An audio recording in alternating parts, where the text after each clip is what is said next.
Blog Talk Radio.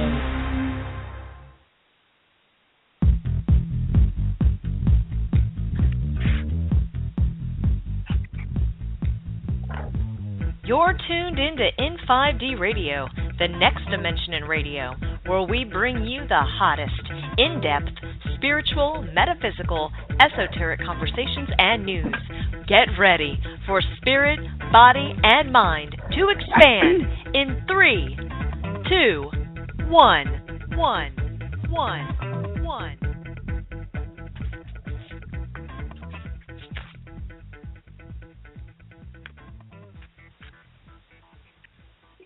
Greetings, and welcome to Quantum Healing with Candace. I'm your host, Candace Craw-Goldman. The program was created to assist humans in this rapidly changing world, and its foundation is based upon the late, great Dolores Cannon's work. So thank you, Dolores, for continuing to be here with us. And also thanks to Greg Prescott and Michelle Walling at in5d.com for making this show possible. With humanity's new understanding and acceptance of the quantum world and the role that consciousness plays in shaping both our individual and our collective reality, we have plenty of subject material. I am a full-time practitioner of Dolores' hypnosis method, and have had the honor and privilege of working with and alongside of her for several years. You can find out more about my practice at newearthjourney.com. And before we get started tonight, for those of you who are looking for a practitioner of Dolores' method, you may find these wonderful people at Dolores Cannon, QHHT.com. That's Dolores Cannon, QHHT.com. Also, if you would like to participate live on the show tonight, please call this number in the U.S., 646-716-8890. That's 646-716-8890. Tonight is November 20th, 2015, and the topic of the show is forgiveness. You know, it seems like there is a lot to forgive in the world today. There's a lot of violence being perpetrated on others, both in groups and on individuals. We have enemies, and perhaps they volunteered to teach us how to forgive. If we learn how to forgive and let go, perhaps anger would not have a chance to manifest into cancer in our bodies. And we learn forgiveness and understanding sometimes comes when we don't take things so personally, but look from a higher perspective, a greater perspective about the things that happen in our life. And possibly one of the largest lessons humans need to learn, and found that they've needed to learn, is to love and have compassion and to forgive themselves. So tonight we're going to talk a little bit about forgiveness. And until we have some callers come in, I guess it's going to be my turn to talk about a story of forgiveness. So here's a session. Here's a session I did actually quite a number of years ago, about 4 years ago, and I thought I would share it with you. It's a QHHT session. This is the Quantum Healing Hypnosis method that Dolores taught to practitioners around the world how to heal many things, both the mind, the spirit, and the body. And in this particular session that I'd like to share with you this evening, I had a woman come see me, and I'll call her Mary. And she was in a troubled marriage. She felt unsupported, and both the husband and the wife had betrayed each other in a variety of ways. They had decided to open their hearts and lay these betrayals on the table and forgive each other and to try to have their marriage work, but it just didn't seem to be working. And that was one of the reasons that Mary came to see me for a session. And in Mary's mind, although they had both been a party to betrayal, she really felt that her husband was the prime perpetrator, shall we say, in the marriage.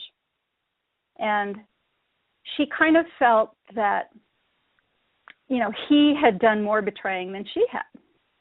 And she understood that they both had to forgive each other. Intellectually, Mary understood that her husband had to forgive himself. But after speaking with her, we found out that she kind of equated her husband's self-forgiveness as something that just sort of minimized the actions that were done, quote unquote, to her. And Mary's higher self said, Mary has a very, very strong mind. She believes that she's forgiven her husband, and she has done so only with her mind and not her heart. Her heart has an infinite capacity for love and forgiveness, infinite. She has only just recently begun to open her heart. She has a long way to go. Forgiveness cannot come from the mind, but only from the heart. She chose this path once again to have a very strong mind. And when she's fully able to realize that she need not allow the mind to control her reality and that the truer power of self comes from the heart, that the infinite love that is available from her heart can come forth, and she'll be able to forgive and feel love so strong it will be glorious. Her higher self went on to say once her heart opened, all of her physical issues would subside. But the higher self also said they would not at that time heal all of her symptoms, as she had not yet done the work herself to realize and embrace. They said they had given her subtle clues even earlier that week. They gave her a cough. And then again, after she had another loud and emotional outburst with her husband over the betrayals, just a couple of days before the session, they allowed the cough to turn into a flu, to fully descend upon her, to really get her attention. They said this was an opportunity for her to release, for forgiveness again, and for time to spend with herself, healing. I asked for the higher self to assist her heart in expanding and healing right then. And the higher self complied, but only in a partial way, as it stood firm that they would not do this work for Mary. This was the most fascinating session, and the most difficult part for me was trying to get the higher self to give suggestions on how exactly Mary was to continue this expansion and focus on her heart. Suggesting visualizations, meditations, specific prayer, and all were met with the statement that these were mostly mind-centered activities. The higher self kept repeating the focus should be on the heart. The higher self also made it clear that fear was also centered in the mind and was not to be focused upon. Not only the emotional fear Mary carried about possible future betrayal from her spouse, but also about worldly fear. The higher self said that to focus on personal fear or fearful conspiracy theories in earthly matters was largely a mental construct and could be easily diminished by concentrating on love and living from the heart. And the higher self said they had no doubt that by the end of Mary's life, she will have understood the wisdom and power of the heart, and that the recent earth changes and revelations in her marriage had begun the change. It was up to her whether she wanted to walk the path sooner rather than later. So that is my contribution to this evening's story about forgiveness. And of course, we will be using that term all throughout the night, and I'm sure in association with the heart.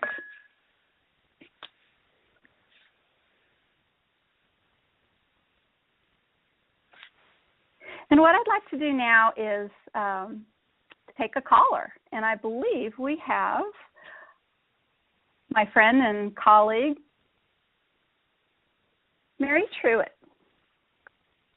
on the line. Mary, are you there? Yeah, I'm right here, Candace. Hi, how are you? Hi, Mary.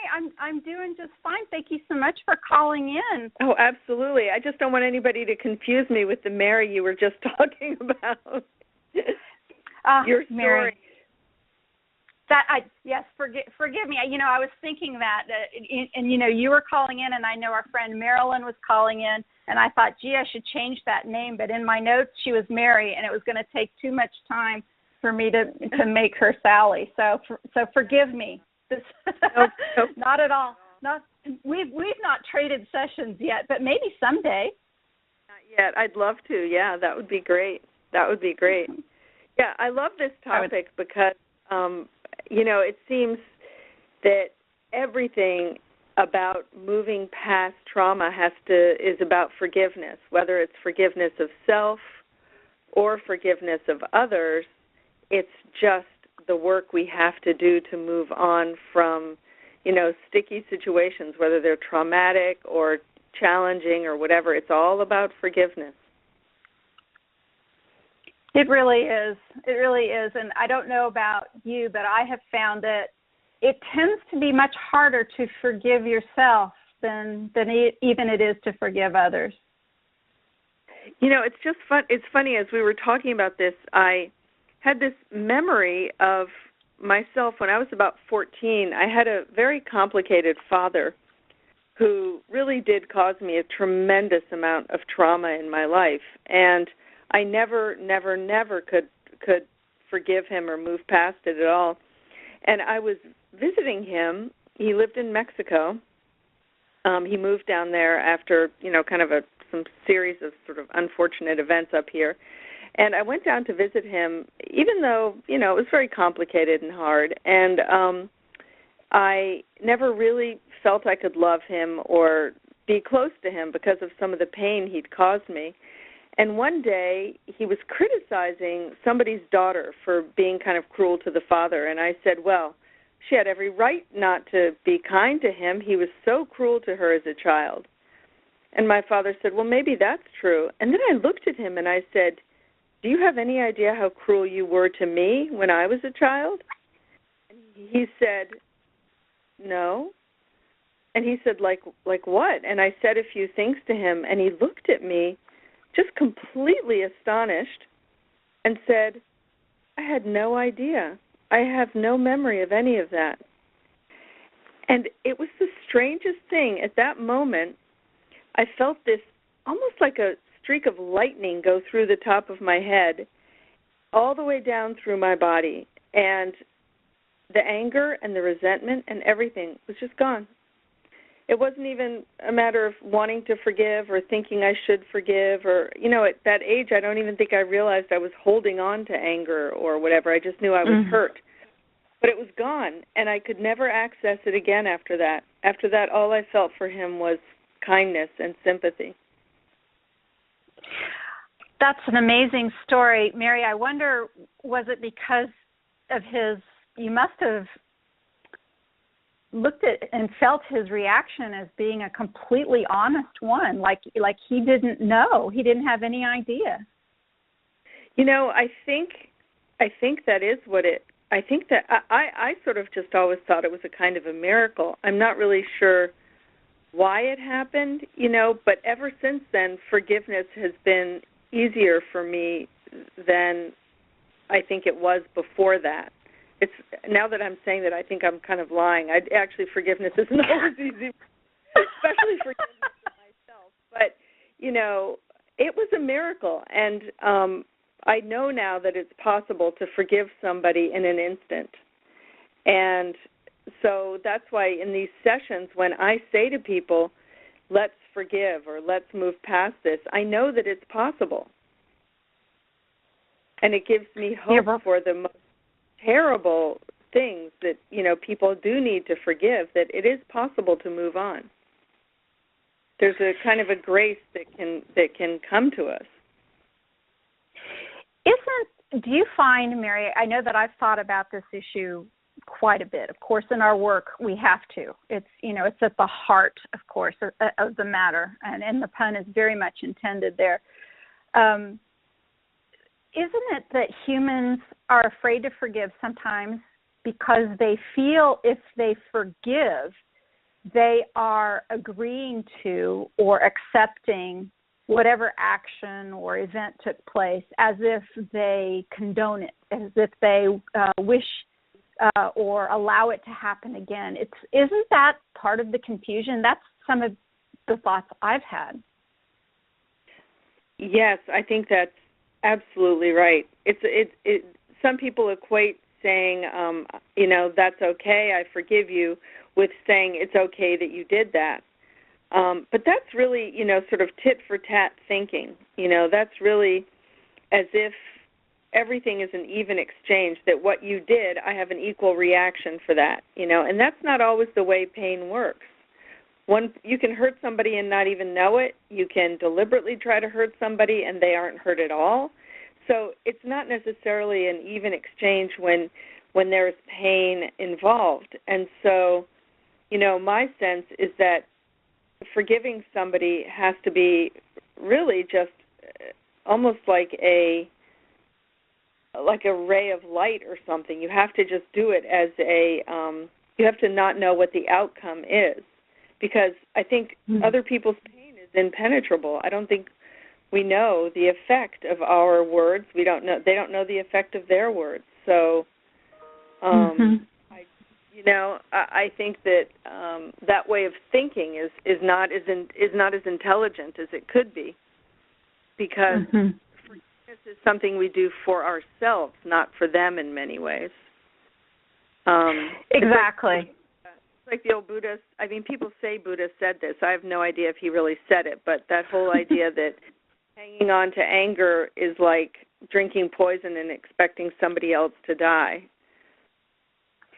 Yes. It goes right along with holding on to worry, praying for things that you don't want to happen. But it seems to be such a human thing that we do this. Do you think that it's learned? Do you think that's a part of a belief system? I think it might be a little bit. I think people are in love with their anger.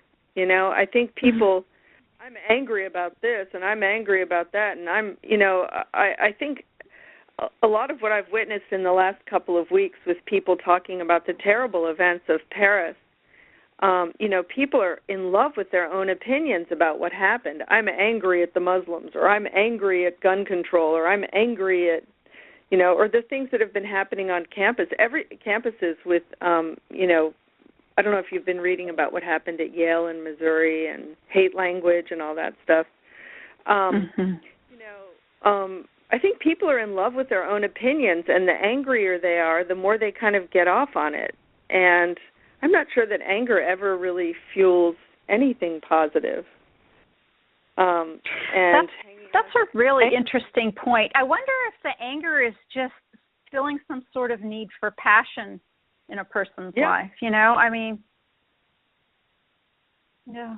Well, I noticed that whenever there's a terrible event that's going on, I noticed this first when, I think it was during the Gulf War, that people were, grabbing a glass of wine and sitting down and watching the Gulf War on TV, and sort of dining out on it. And, I'm really upset about the Gulf War. I'm going to watch it on TV. And people were almost competitive about, because I think that was one of the first wars where we really did have access to it all the time.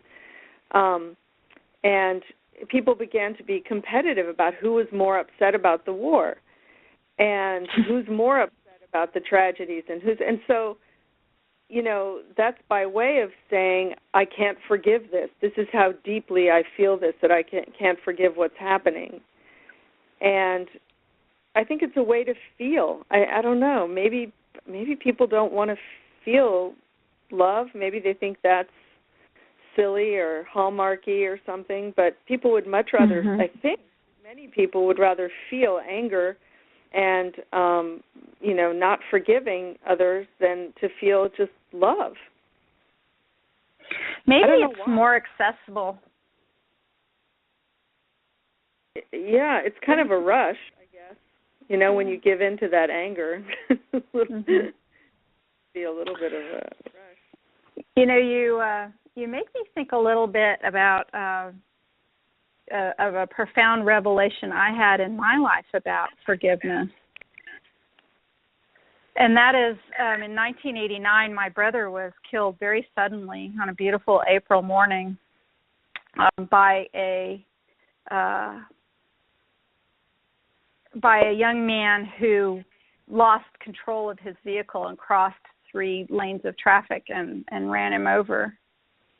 Wow. And it was, of course, it was horrifying, and it was such a surprise, and it was so awful, and the events played out, as you might imagine, in a very dramatic way, in the next several days after that.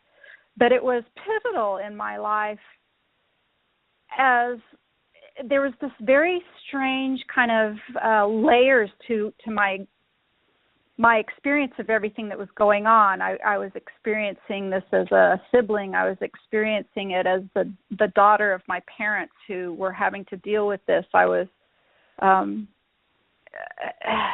involved in all manner of the final details and the cleaning out of his apartment and dealing.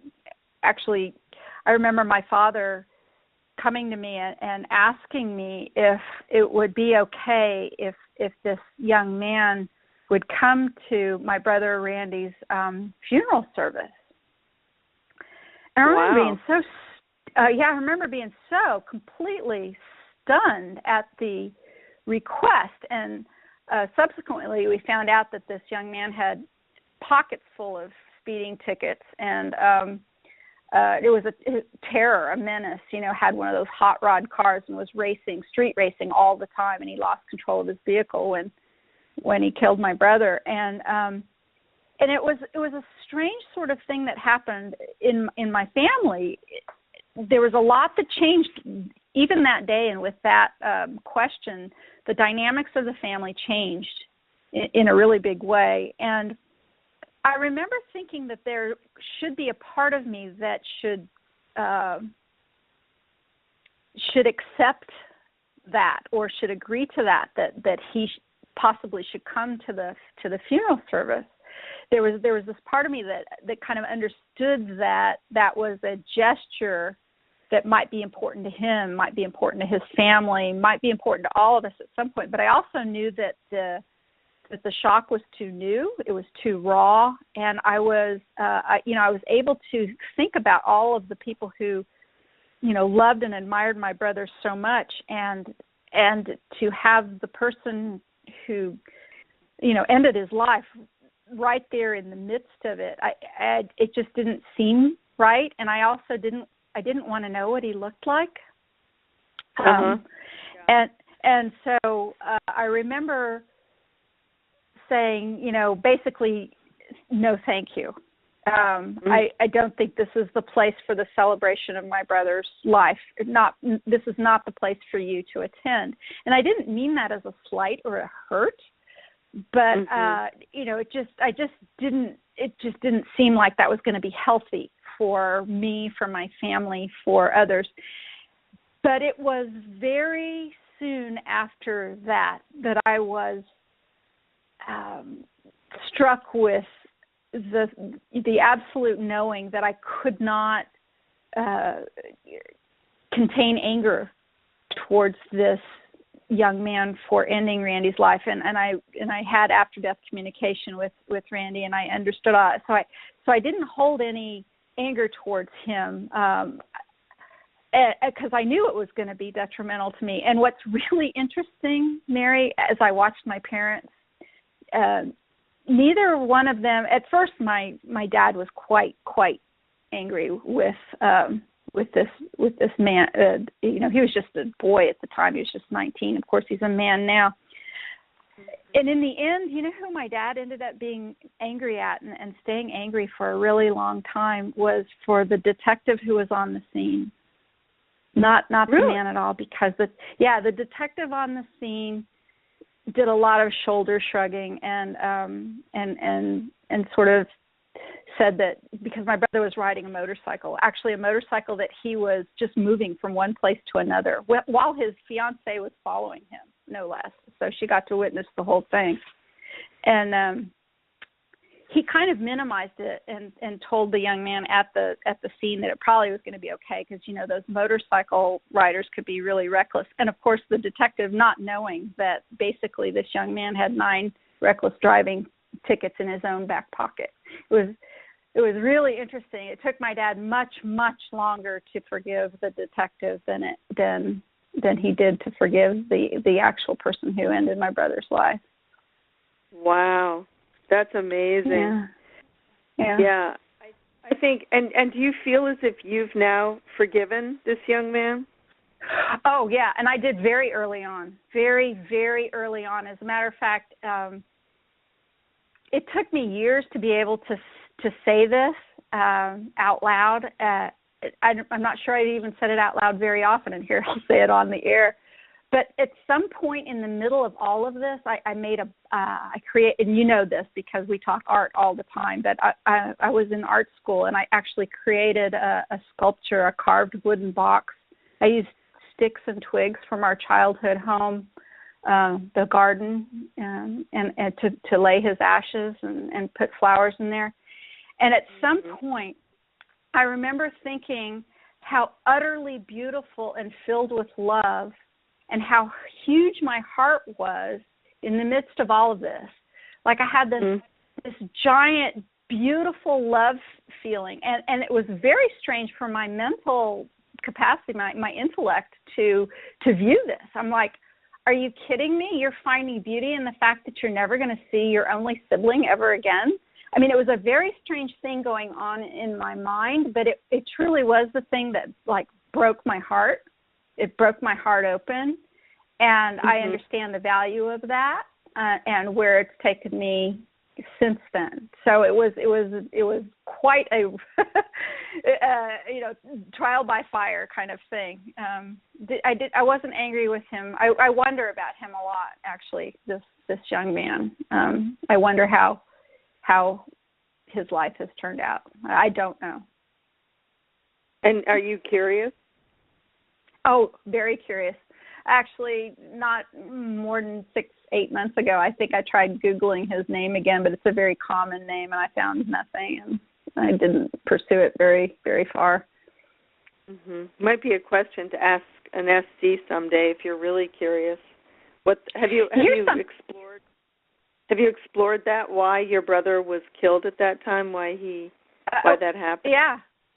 Well, yeah, and part of it was, he was done. He was also very awake. I mean, he had already saw the repeating numbers and figured out the game stuff and was talking to me about that kind of stuff back in 1988 and 1989. I had no idea what he was talking about. None. Because I was sound asleep. So he was very wide awake. Here's an interesting thing for you. So on my way out to the mailbox, I think it was a couple of years ago, on my way out to the mailbox, and I'm just thinking about my brother so much on the way out to the mailbox where we get our local newspaper delivered because we're out in the country, so we get it via mail. And I open up it's like a 12-page newspaper, and I'm on my way walking back to the house, and I'm looking at the headlines. And I read, and that detective actually he was up for sheriff of the county that I was living in. And I looked at, I about fell down, on the way, because I remembered his name very, very well.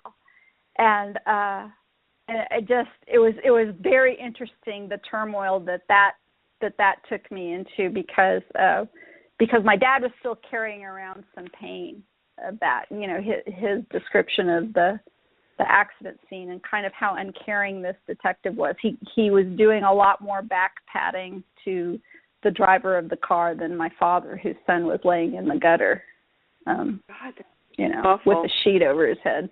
Yeah. Well, enough of that, Mary. How about you tell us the forgiveness story? Yes, please do.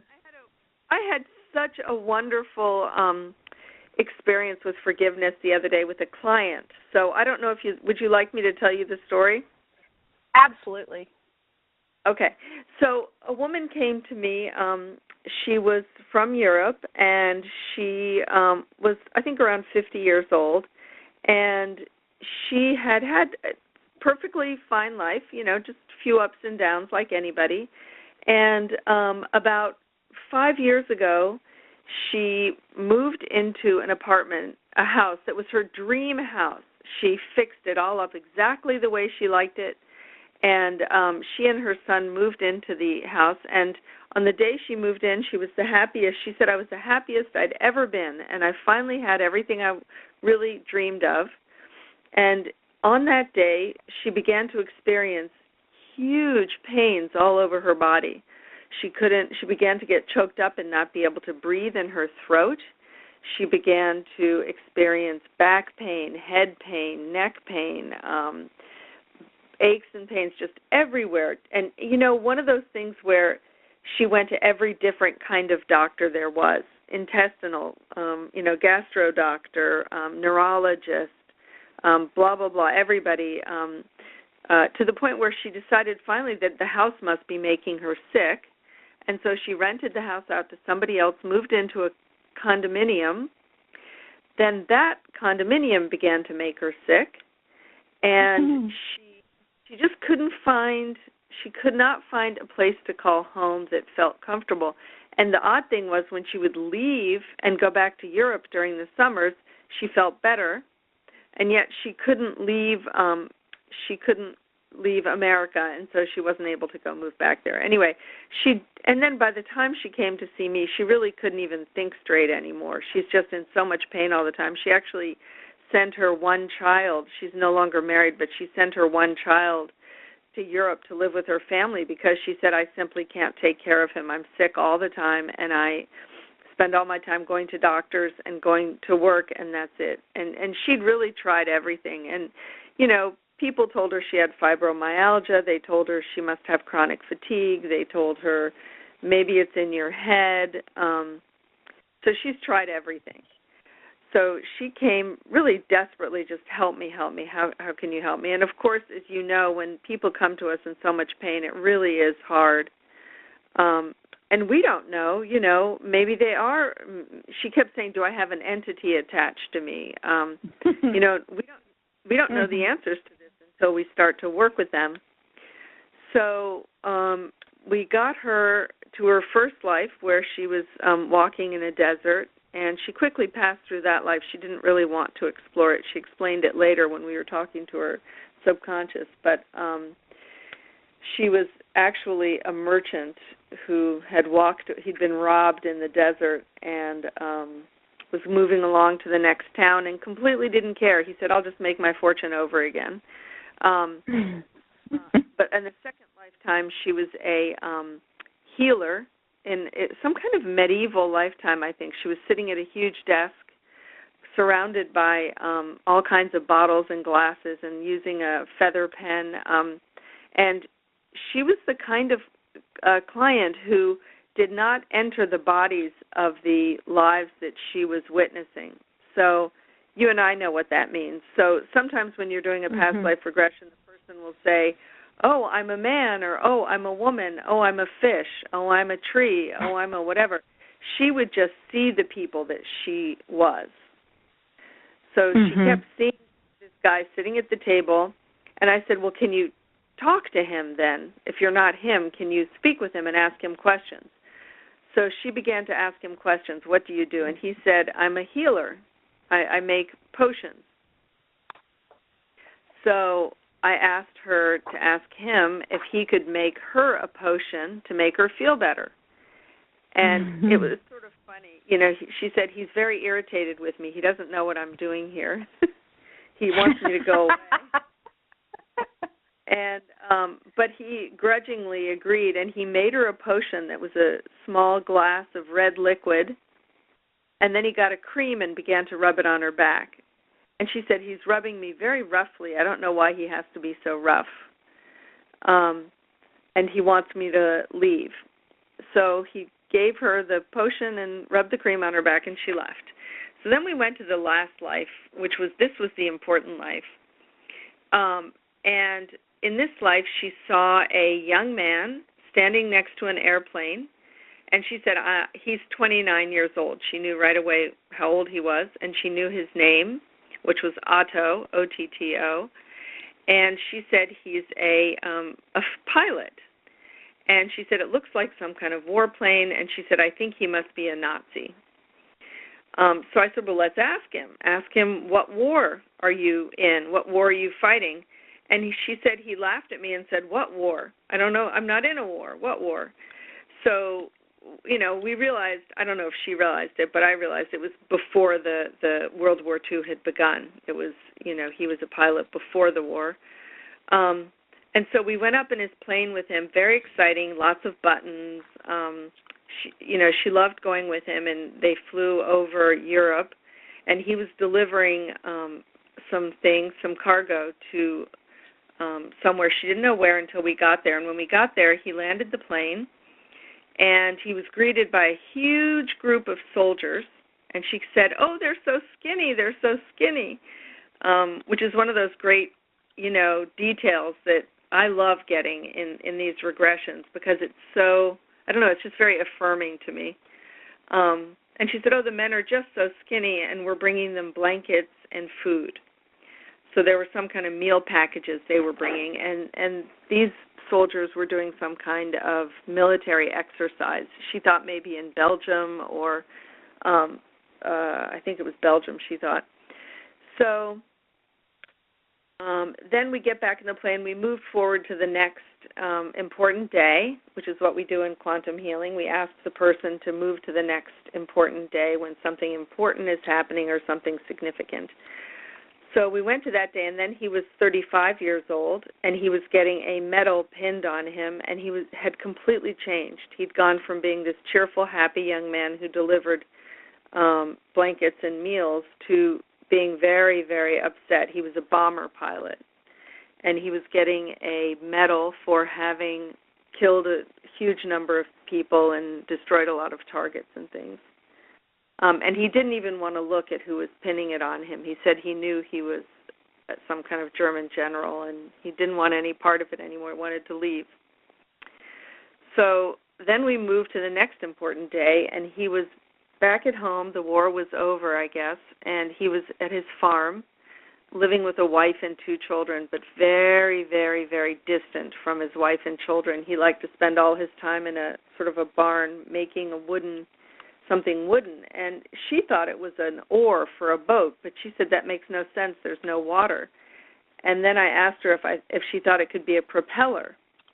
Maybe he was making a propeller, and she said that's not possible. There are no wooden propellers. And I said, well, yes, there were in the olden days. They had wooden airplane propellers. So she said, oh, maybe that's what he's making. I don't know, but he's very sad, and he works on this propeller. And then, sadly, the next scene, his daughter was getting married much too young. He was very worried about it and kept drinking because he didn't like it that she was getting married. He thought she was too young to make that decision.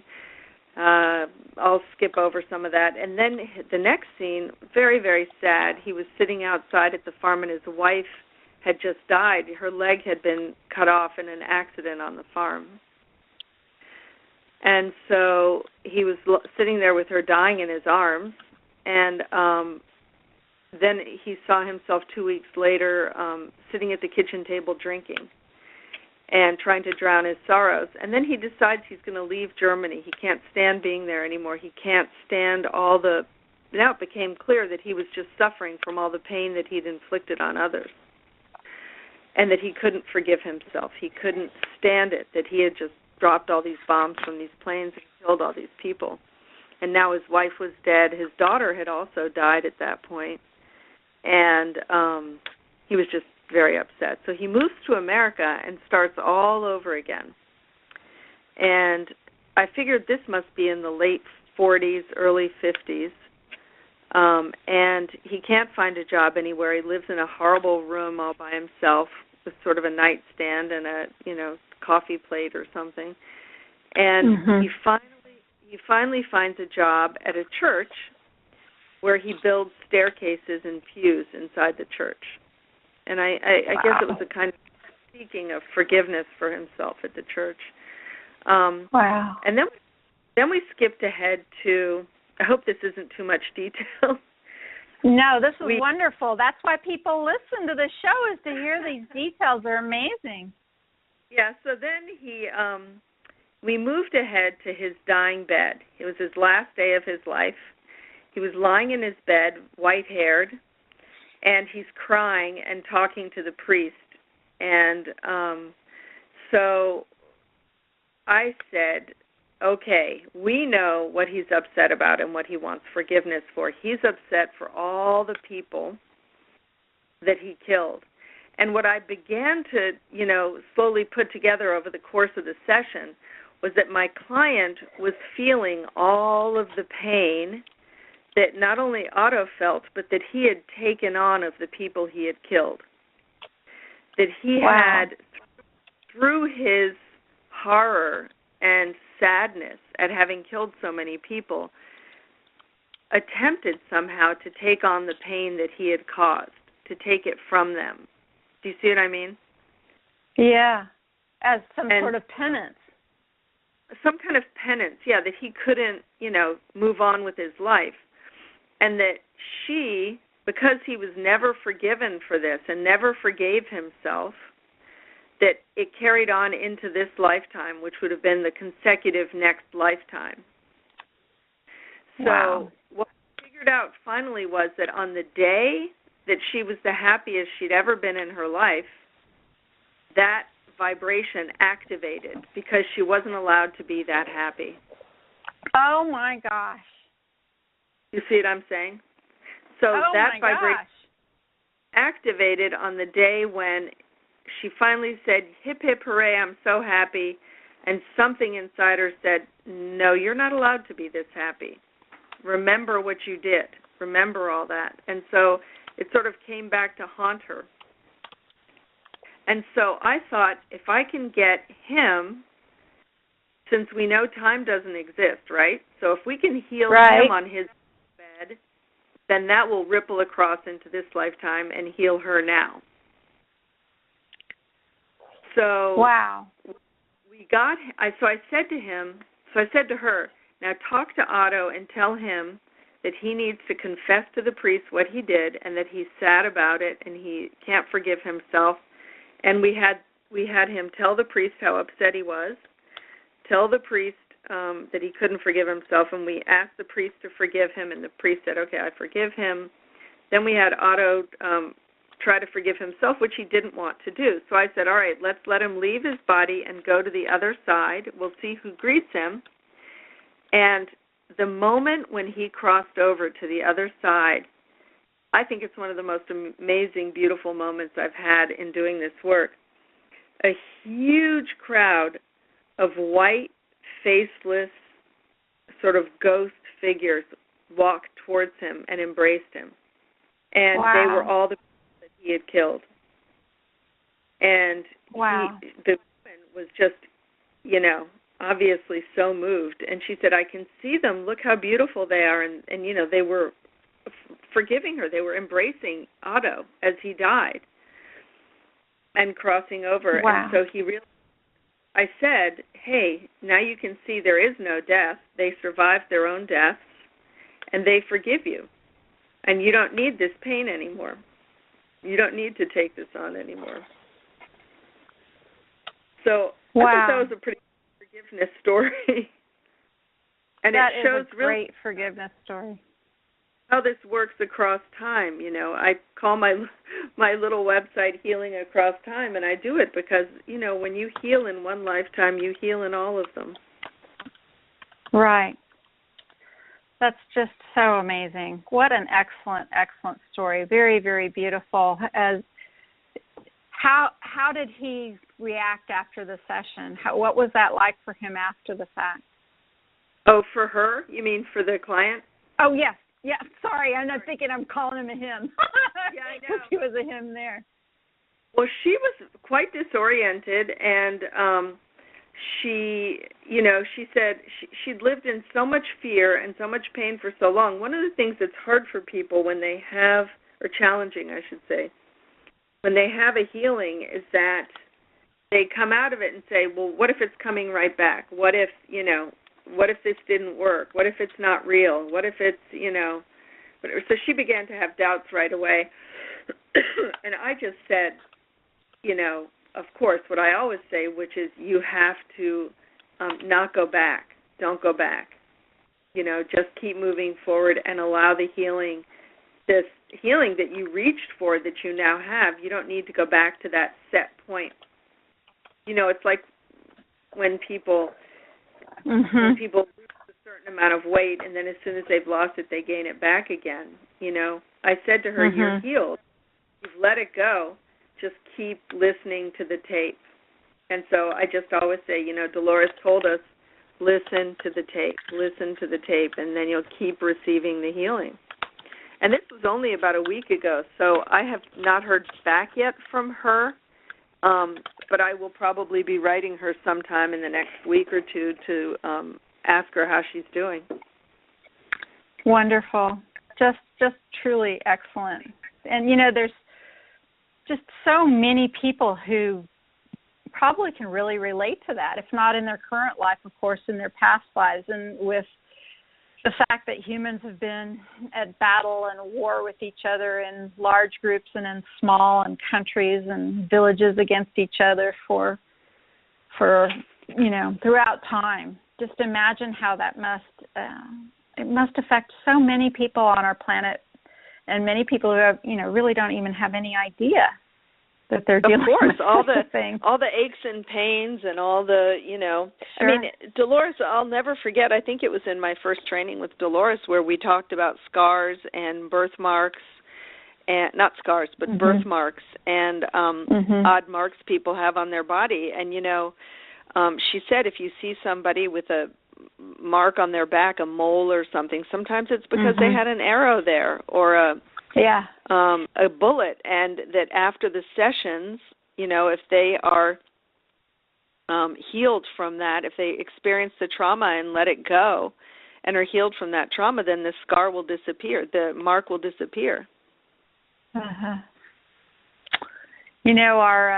We've got a great colleague, Laurie Paulina, and he's got an amazing story about a scar. He's in the middle of writing a book about it. I hope to have him on a show in January. Just some incredible stories about him as a Civil War soldier and some of the things that are going on in his life right now that are so connected with what happened in that life. And it has to do with the scar. But I won't give away the punchline there because it's just astonishing. I mean, my jaw's on the ground right now just even thinking about that story. Sounds great. We just don't have any idea the depth and the layers of all of the different things that happen with consciousness through all the different timelines, realities, lives, all of that. So. Well, thank you, Mary, so much for You're welcome. For taking the time out to spend a little time with me again this evening and telling us some great stories. And why don't you remind people how they can find you? You're in Maryland. Yes, I practice in Annapolis, Maryland, which is about 40 minutes outside of Washington, D.C., and about 30 minutes away from Baltimore. And my website is www.healingacrosstime.com. And I'd love to hear from anybody who's looking for a session. It's the work that I love to do. So anytime. It really is. And I have a Facebook page, which is also called Healing Across Time. Okay. Hey, Mary, before you go, why don't you share with our listeners that really cool, wonderful tidbit that you shared via text and Facebook, the one-liner about the crop circle. It's just too cool. Oh, my God, I love that. It's so cool. That session that I have not recovered from that session yet. That was 2 days ago, and I had a client who was, first of all, a fish. It was so brilliant, the things that she said about being a fish, and she talked about we are not supposed to eat meat and fish, but that it's okay for us to eat plants. They came here for that, and she said the most brilliant things about it. But at one point, after she was a fish, her guardian spirit came through, and her guardian spirit said in a very, very authoritative voice, "My name is Athena, and I come from the constellation of Boots." And I said, And I said, oh, and I said, I thought she was an Arcturian. And she said, Boots is in the Arcturian constellation. And I said, okay, sorry. And she told me all kinds of incredible things. And I got the most amazing affirmation. I know this is a little bit longer than you asked for me to tell, but That's I right. had she said, oh, my God, these chakras are a disaster in this client, this woman, her person that she was here to take care of. And she said, they're all cracked and in ruins, and I need to heal them and spin them. She said, and I said, well, tell me what you're doing. And she said, I'm healing them, and then I'm going to blow on them and spin them around so that all the chakras get moving again. And I said, oh, well, thank you so much for doing that. And then I said, because I always do this, I mean, it's kind of probably a bad habit I have, but I said, as long as you're going to spin her chakras, can you give mine a little spin too? And she laughed, and she said, of course. She said, of course. So she began to do that, and then she began to laugh. And I said, what's so funny? And she said, oh, you have a purple crown on your head covered with diamonds. And I said, I do? Wow. And she said, yes, it's very funny. It's very pretty. It's a purple crown with diamonds. But what freaked me out was that about a month ago, I had a session with Anna Merkaba, who is a healer who I think lives somewhere in Europe.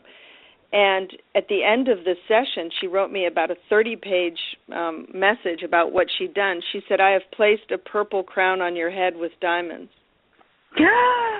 Wow. And so for me, that was such an affirmation in so many dimensions. I thought it's an affirmation of Anna Merkaba's work, an affirmation of Athena from Boots. I mean, it's just incredible. And an affirmation of QHHT. I mean, it was so incredible. But the question that you asked me was the little thing that I put on my Facebook page, which was I asked her about crop circles. And she said, crop circles are like galactic apps. She said, you know how you have apps on your phone? And I said, yes. And she said, crop circles are galactic apps. Download them and play with them. It was great. Yeah, I loved it. Just galactic loved it. app. Oh, I loved it so much. And the way that, I got it in such a wonderful, of course, electronic way. I got it on a little text, which was just like another little, beep, a little thing that came across the internet for me. And I was so tickled by it. It was wonderful. Well, Mary, I look forward to chatting with you again on the show. You always have such wonderful stories. Thank you again. Oh, thank you, Candace. I love your show. I love you, Mary. You have fun this evening with your family. Thanks, okay, Candace. Thanks for calling in. I'll keep listening. Bye. Okay, bye-bye. Thanks. Bye. Wonderful, Mary Truitt. And I'm going to waste no time at all to begin to speak to my next guest, because I've actually known this person online for a number of years, and I have never spoken with him on the telephone or in any other way in real life. Isn't that true, Mr. DeWitt? Hi, Candace. So good to hear your voice. Hi. Okay, I'm going to try it now. So I'm going to try to say your name in the best way that I can. So Mr. DeWitt's name is Jeroen. Oh my God, that is so good. Yeah, that is way better than expected. My name gets butchered here so much. It's a Dutch name. It sounds very exotic, but it's really quite common, in the Netherlands where I'm from. And perfect pronunciation. I talked to you a little bit about how to do the R, and you're doing it perfectly. Right, and like I said, it's that little bit of European in me. I'm not quite in the same country, but oh my gosh, I cannot tell you. I know we're kind of in public right now, but I am so happy to hear your voice. You've always brought such a smile to my face. You have such a large heart. Jeroen lives in Los Angeles, and I have not ever got to spend time with you in real life, but I hope to someday.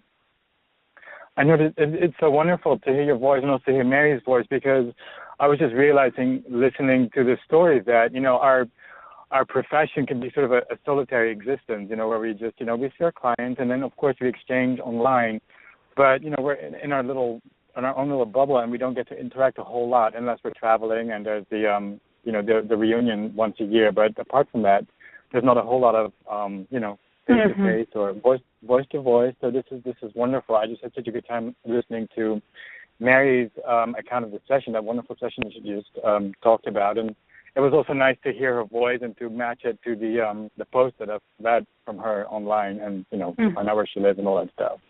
Really good. So there's not a whole lot of time left, I see, in the hour, right? That's okay.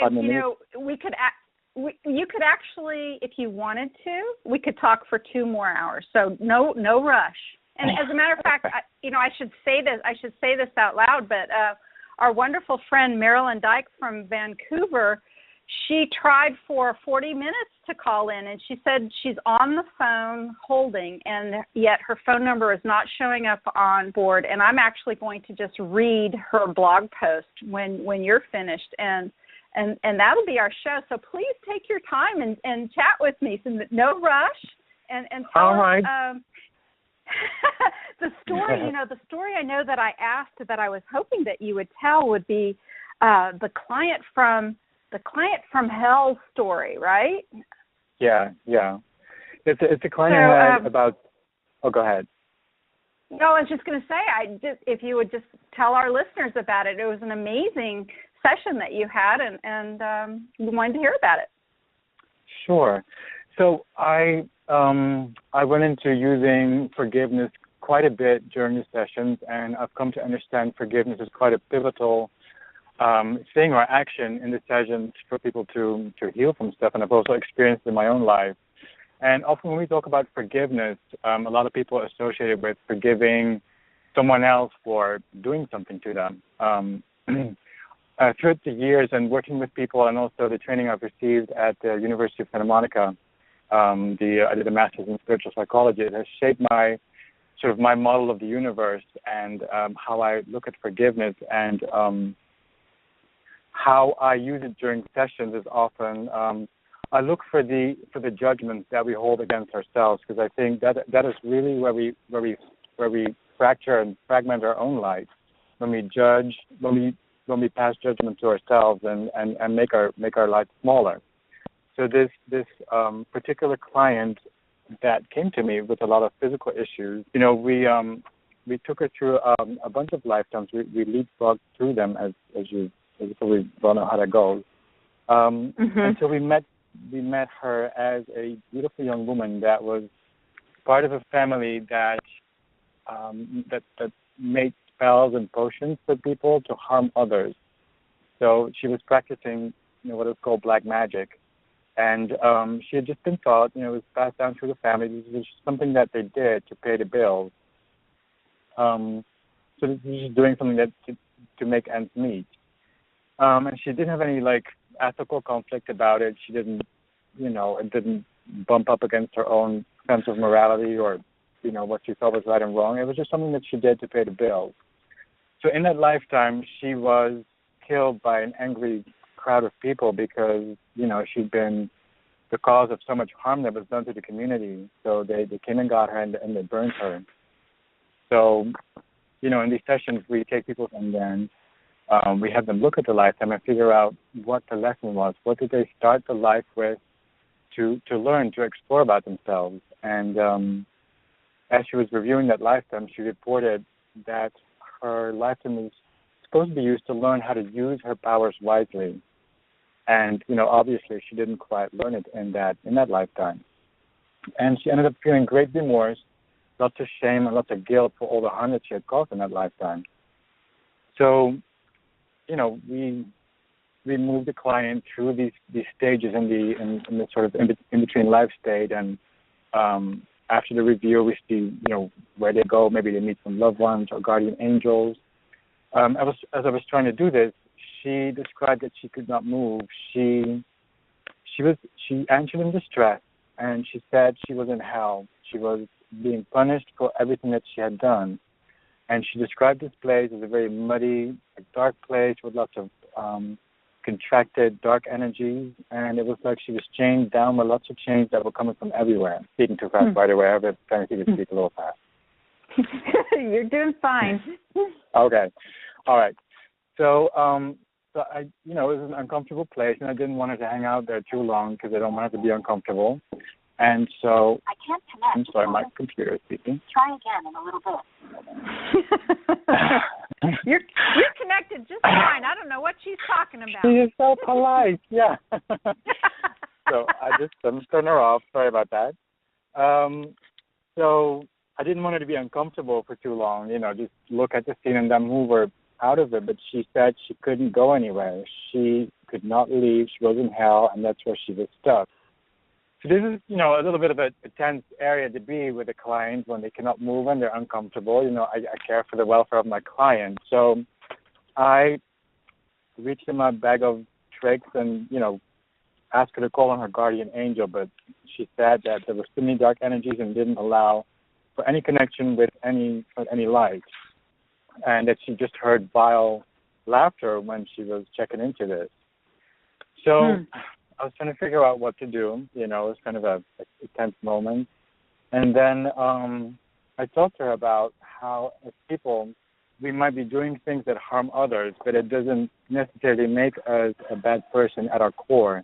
I believe, and I'm sure you've experienced this through your work as well, that, we're all spiritual beings that are having a human experience, meaning we're all part of the divine, we're all part of God, if however you want to call that.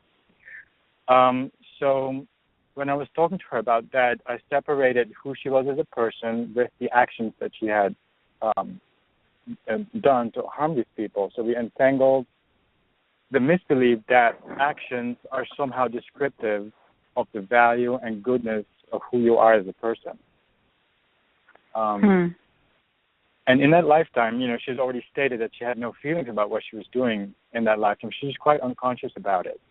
She said it was just something that she did to pay the bill, so she didn't really know any better. So what I was doing, I was trying to move her into a place where she could have compassion with herself, to see that she was doing the best that she knew how to do. She was living a difficult life. She was trying to pay the bills, and this was all that she knew. It was the best that she knew what to do with the circumstances that she was dealt.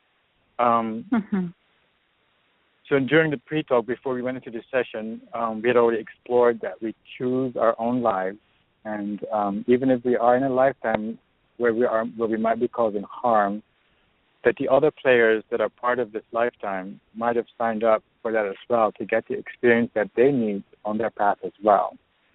So that gave her sort of more of a like a bird's eye view of the whole situation, and it dislodged that harsh judgment that she was passing on to herself a little bit. And she was able to find compassion for herself in that lifetime. And then so we were able to work on her forgiving herself. So she was judging herself so harshly for all the harm that she has caused, which of course many of us would do because we feel terrible for the harm that we've caused.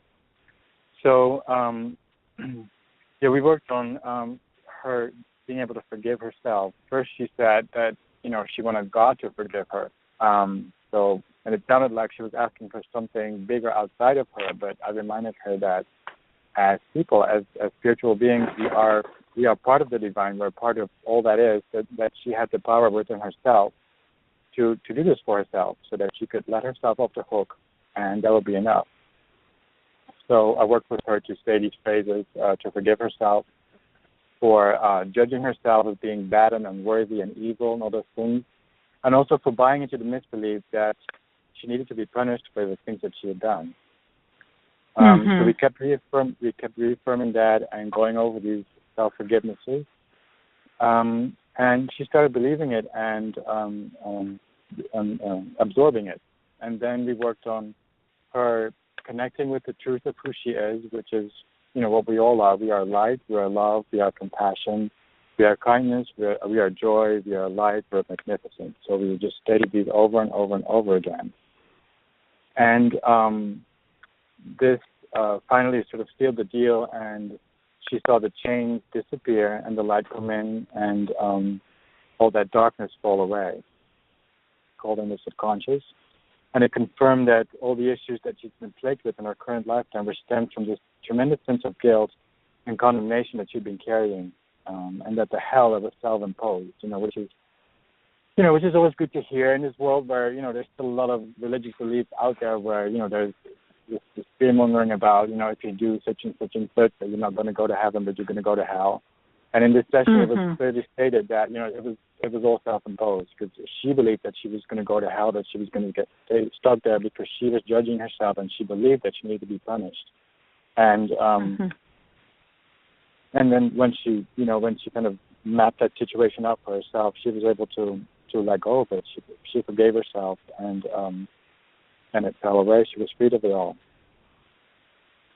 So yeah, I thought that was a really a good illustration of how judging ourselves keeps us in a tight spot, and if we can find the compassion for ourselves and forgive ourselves, we can be whole again.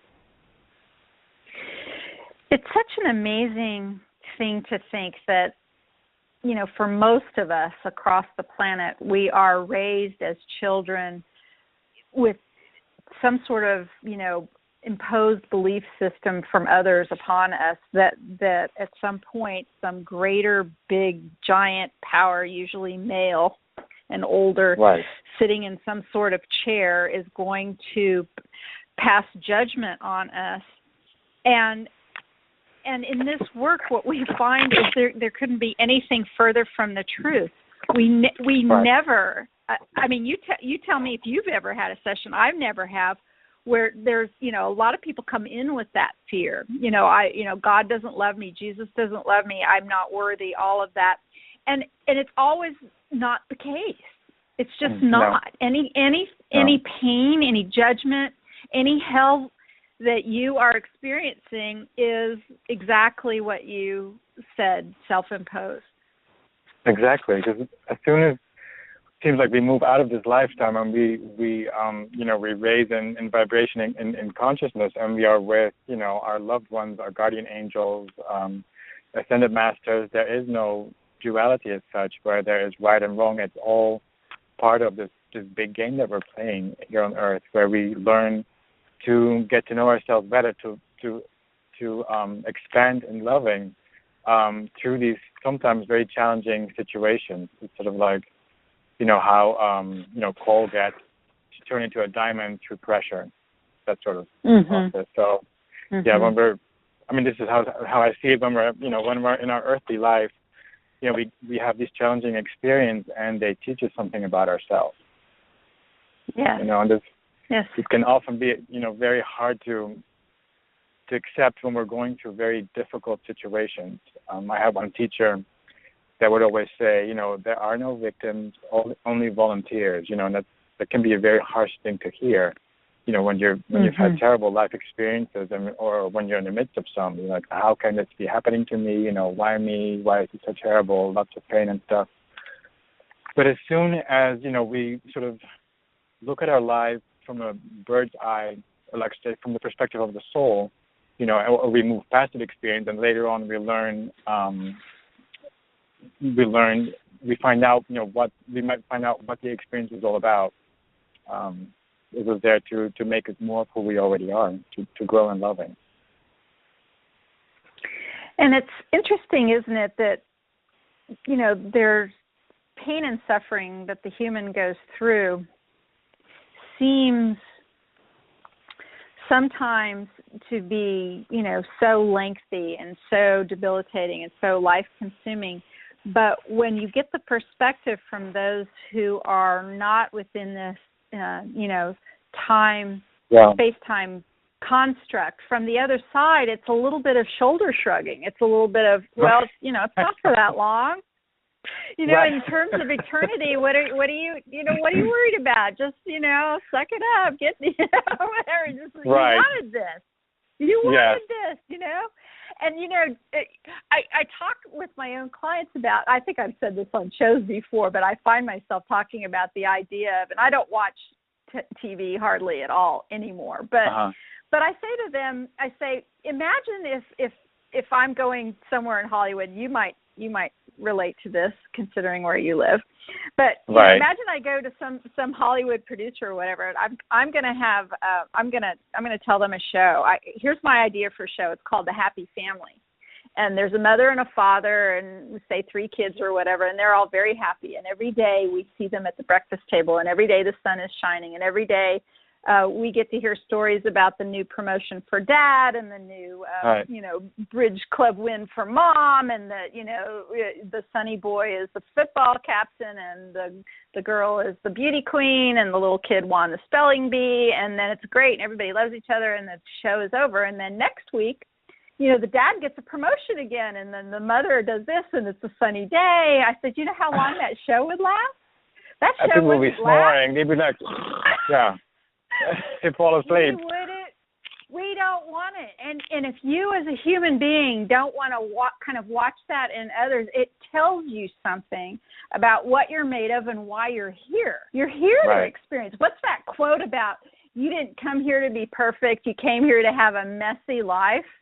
You know, I don't have that quote memorized, but I should. You know, you came here to experience the roller coaster of it. This is, you know, it's kind of why you came here. And then again, you know, there's other people who I've had a couple clients who have come to have a session, and they came kind of for entertainment purposes. They had really very stable, normal, uneventful lives where they really were kind of basically bored. And this one gal came to me. Her daughter gave her like a gift certificate or something to have a session.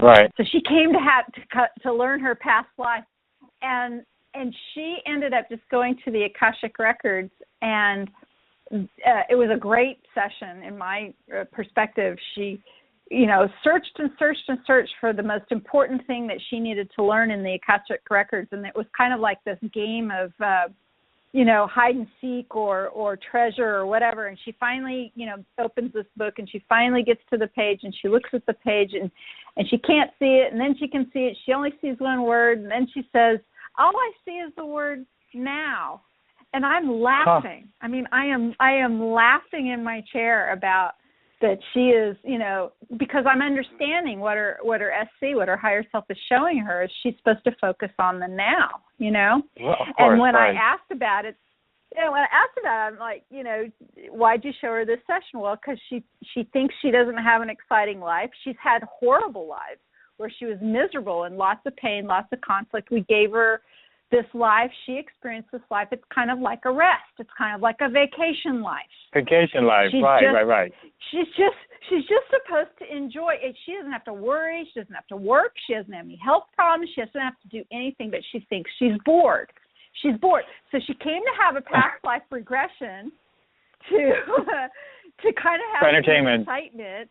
Right. Pick up some dust. And her SC shows her just this book that says the word now in it, which of course we know. The SC says, you know, it takes you the most appropriate time and place.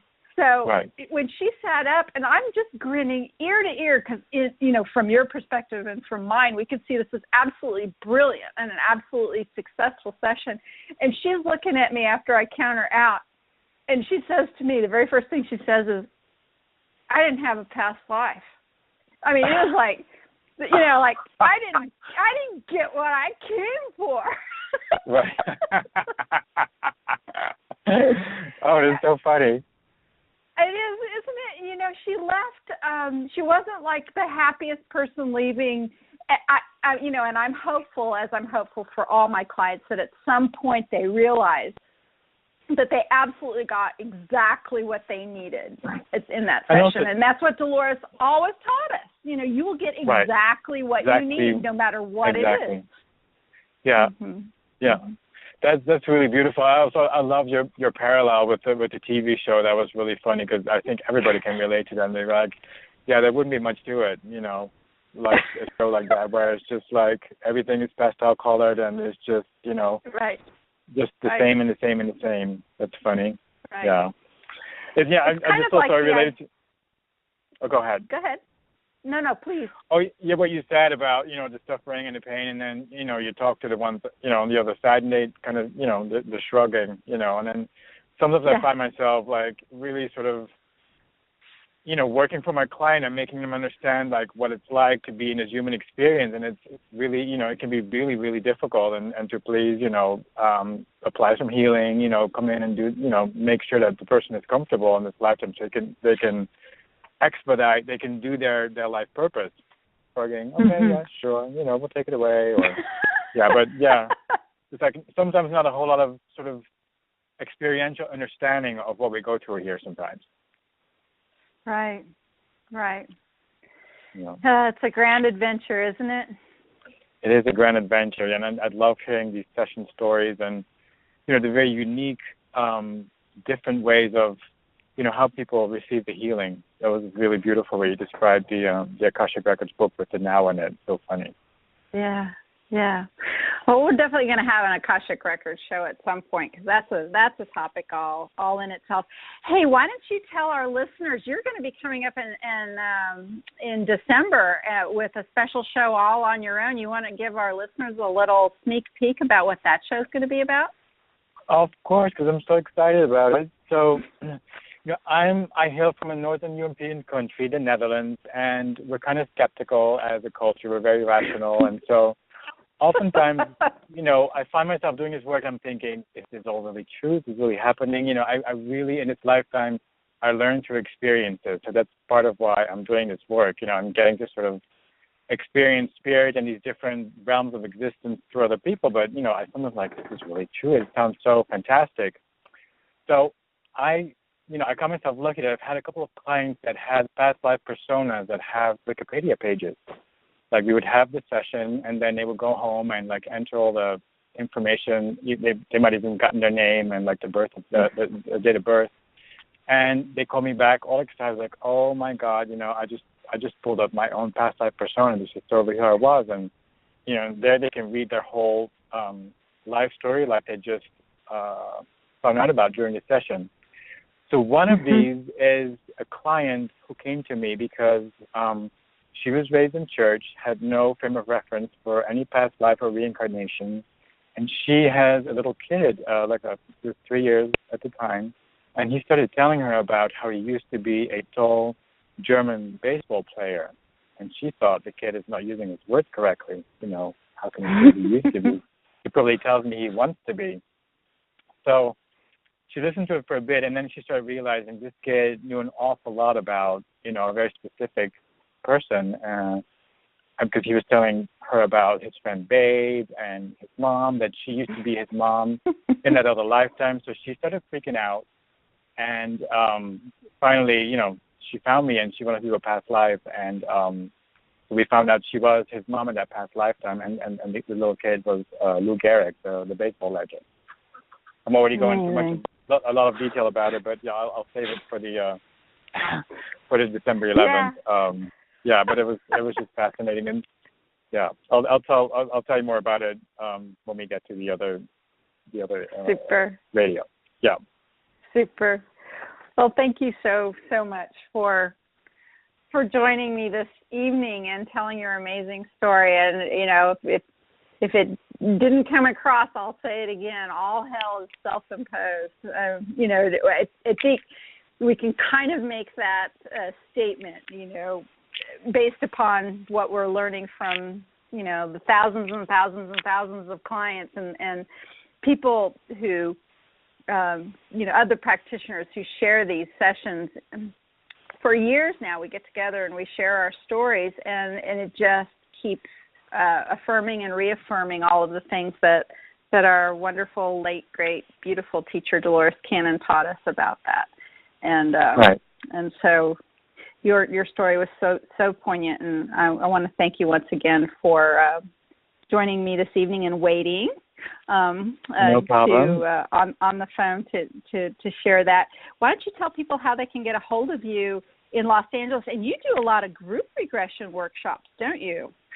Yeah, I do. I really love this work. I love doing the groups, especially because in Los Angeles, I don't know about other places, but there are a lot of younger generation, the third wave of volunteers that that seem to be attracted to this kind of work. So it seems to be a platform for these people to come in and, share life stories even after we do a group regression. So I do those once a month, the first Friday of the month in Los Angeles.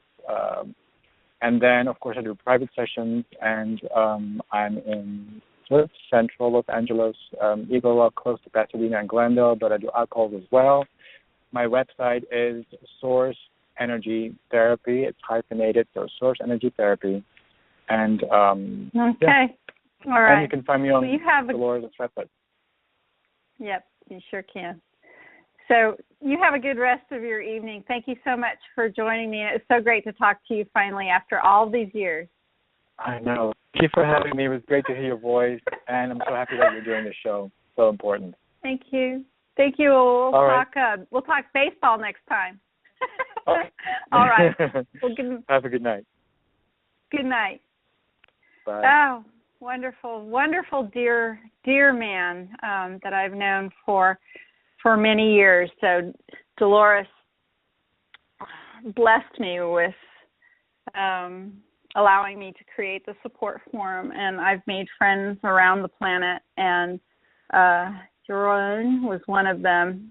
His heart is so big. I can feel it all the way across this country. A really, truly beautiful man. If you have any chance at all to go to one of his group sessions or to see him there in the Los Angeles area. We've got lots of great people in California, 2 or 3 really excellent practitioners in Los Angeles.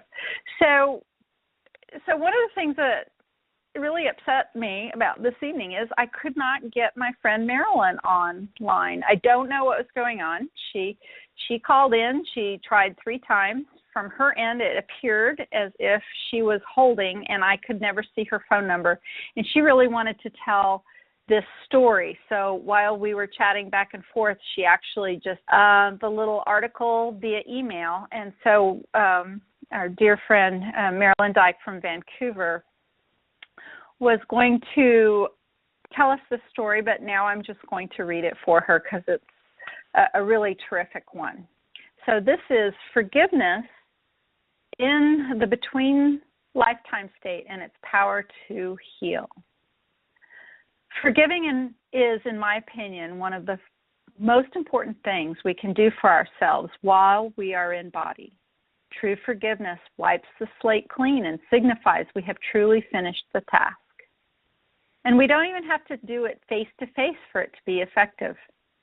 I've seen people have profound experiences when they have forgiven during QHHT. As Dolores said, emotions can't be faked while the person is in hypnosis, and it's for this reason I feel that forgiving during a session is so powerful. So the first session that Marilyn wanted to talk about here, a female client who had experienced very challenging family relationships all of their lives. And these follow a theme of belittling her, a lack of respect, support, and even validity from their closest family members in this life. Those who we would naturally think would be on our team to support us have not been there for her. So this particular client was an accomplished professional who worked with individuals to improve their lives. And she actually would call this person a healer. She had a total of 3 sessions with her working on other issues as well. And she found that she received more benefit from one session that she has in years of traditional therapy. So during the interview, Marilyn explained how we plan our life and ask those close to us in our soul cluster to play certain parts in the incarnation to help us learn.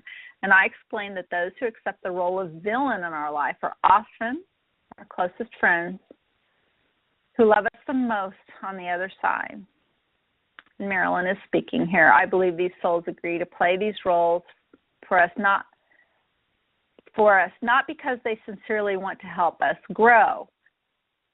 I believe these souls agree to play for us because they sincerely want to help us grow. I would imagine it would actually be very difficult for them. I mean, think about this for a moment. Think about a person in your life now who you love and trust unconditionally. It may be a parent, a child, a partner, a friend, and imagine them to hurt them physically, mentally, or emotionally. How do you feel about this? Is this a part you would jump at the chance to play? I wouldn't.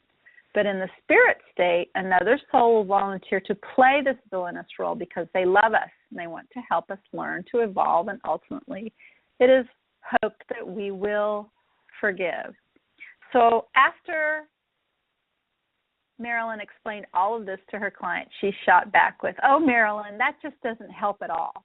And during her first session, there weren't any opportunities to forgive. But in the second session, she was overjoyed when, after exploring a past life, she found herself at the point where she was pre-planning the life she's living now.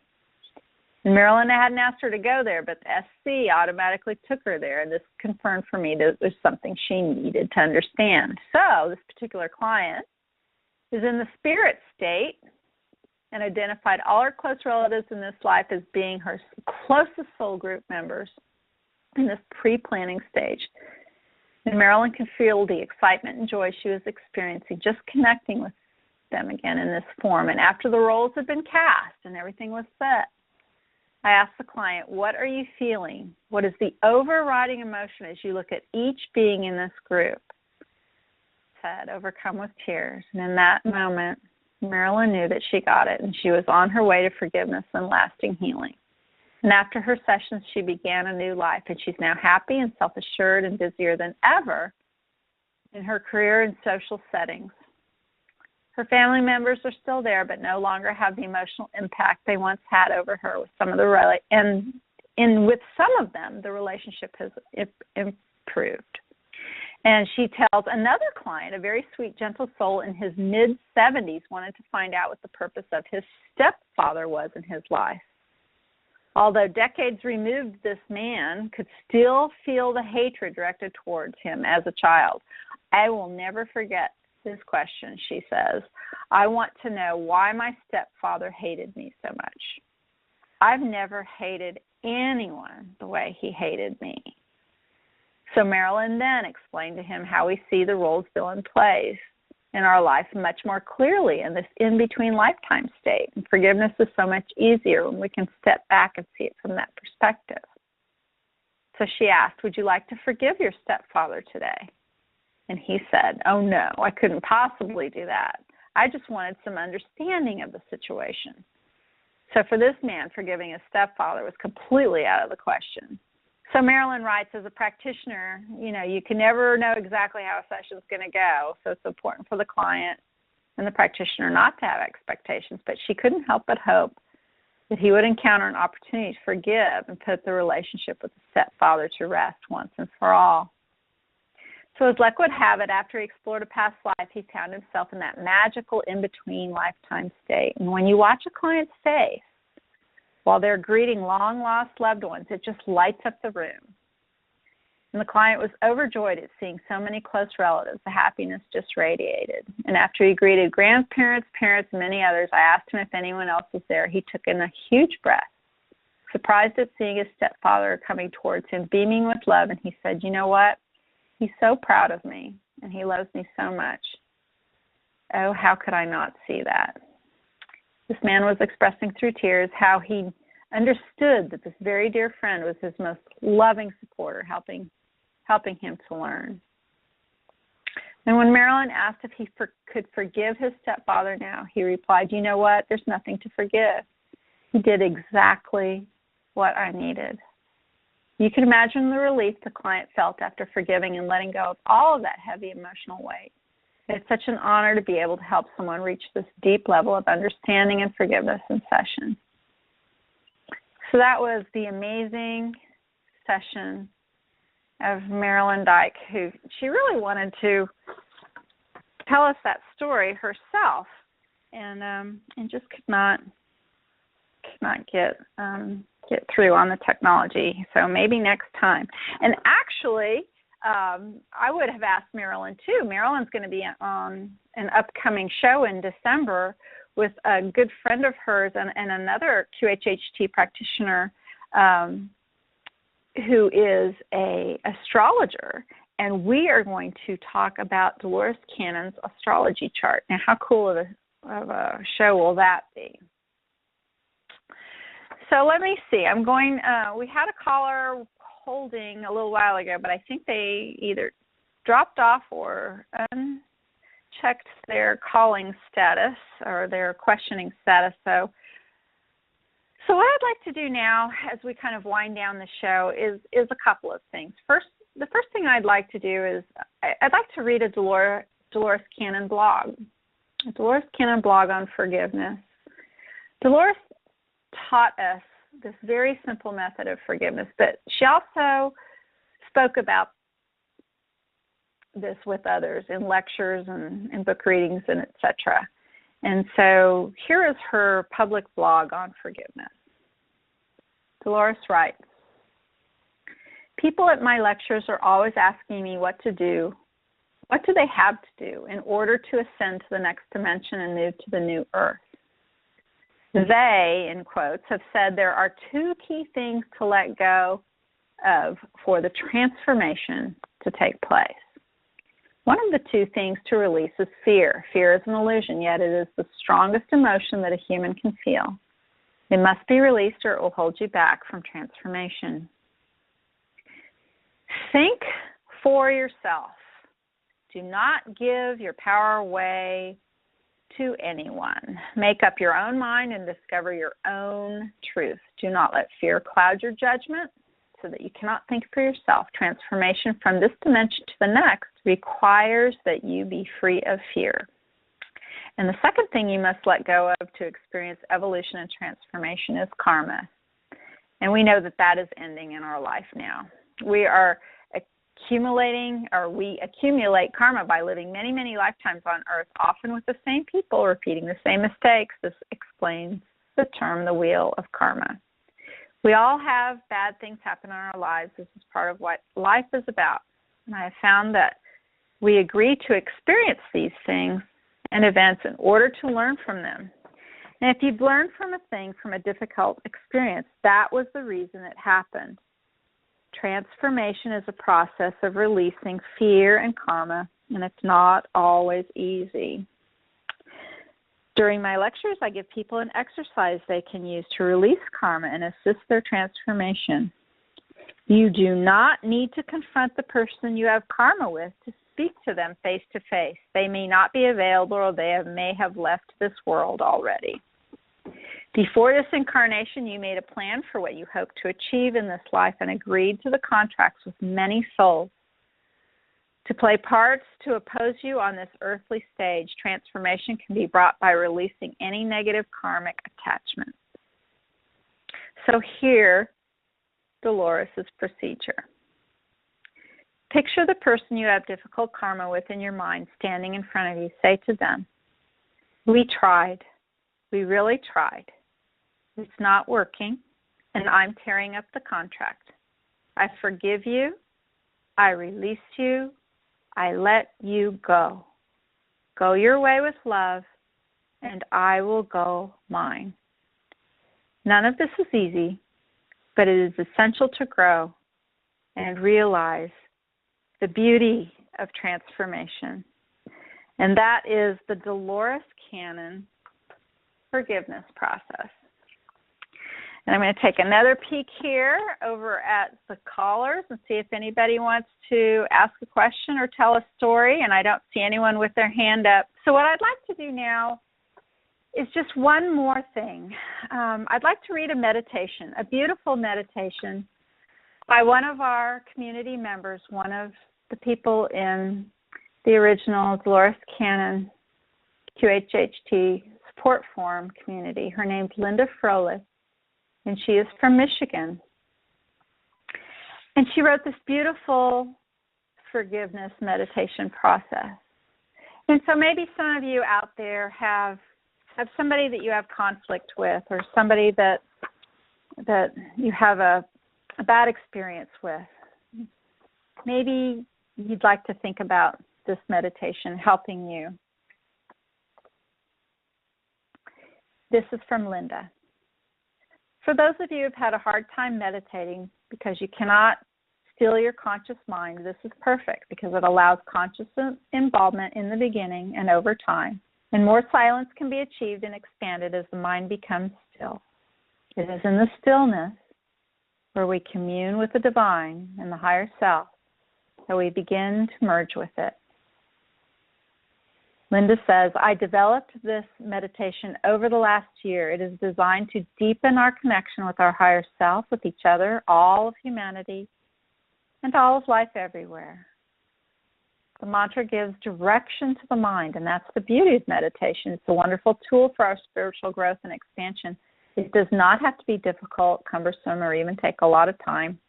It should be an enjoyable experience where the benefits are not only felt during the meditation, but also, more importantly, throughout the entire day.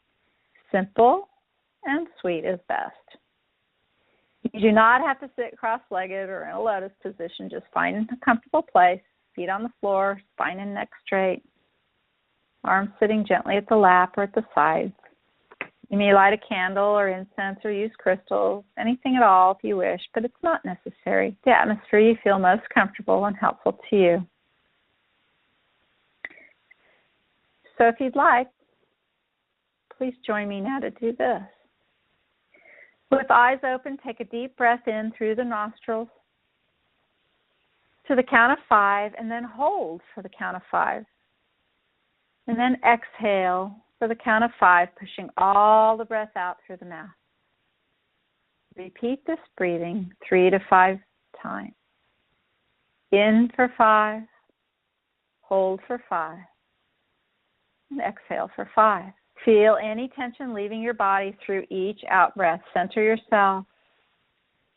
Then breathe regularly and close your mouth and your eyes and smile. Bring in the attitude of gratitude and count your blessings. Start by being thankful for the new day, for the new opportunity, for growth and expanding and understanding and being positive in service to life, whatever it may be for you. Thank your body for all it does every day. Your body's your partner. You need to thank it.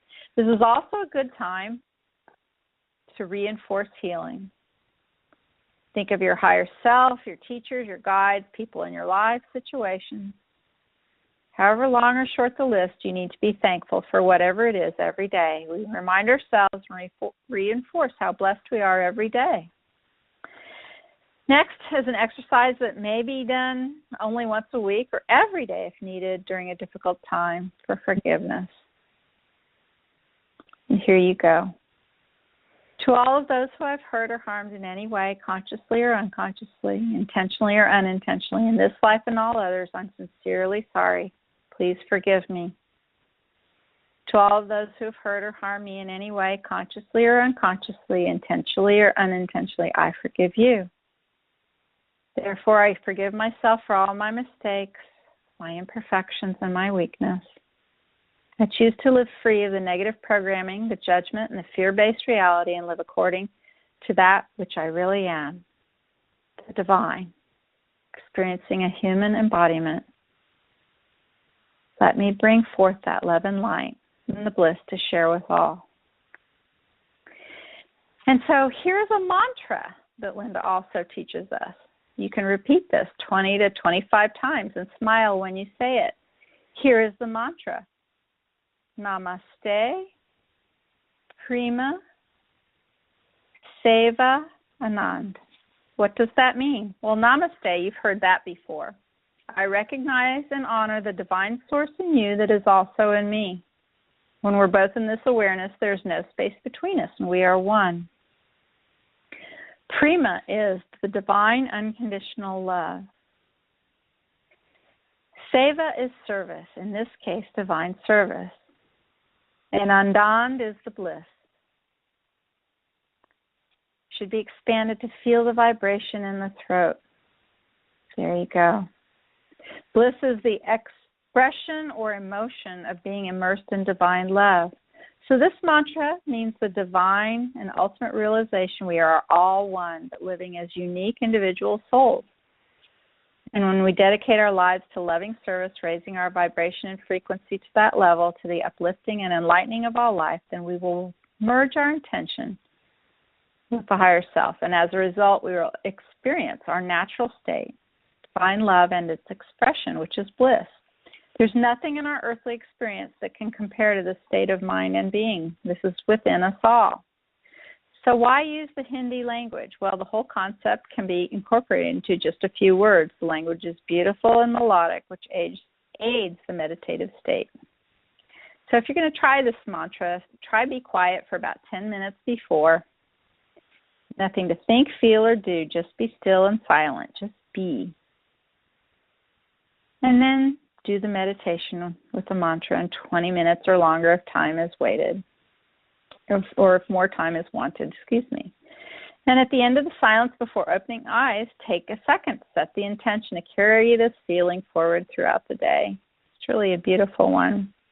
And if you find yourself in moments of anger or irritation, just repeat the mantra silently to yourself for a few times to redirect your thoughts. And while falling asleep, it also can carry into the sleep state. So remember, this beautiful mantra is Namaste, Prima, Seva, Anand. And that's from the beautiful Linda Froelich in Michigan. And so I'll check one more time to see if there's anyone who has their hand up, and they do not. So I think that's it for the show tonight. I want to thank you all who've tuned in, who've called in, who've bothered to listen tonight or in the future in our archives. Thank you so much for joining us. The world could really use forgiveness. Those in our lives could use forgiveness. But most importantly, please remember to forgive yourself. If you can forgive yourself, you'll find it easier to forgive others. So thank you so much again. And I'd like to remind you again, those of you who are looking for a practitioner of Dolores' method, you can find them at DoloresCannonQHHT.com. That's Dolores Cannon and the letters QHHT, all in a line.com. And you can find out more about my own practice of QHHT at NewEarthJourney.com. So please join us again next Friday, where we'll have another amazing show lined up for you. Good night. Thank you so much. God bless.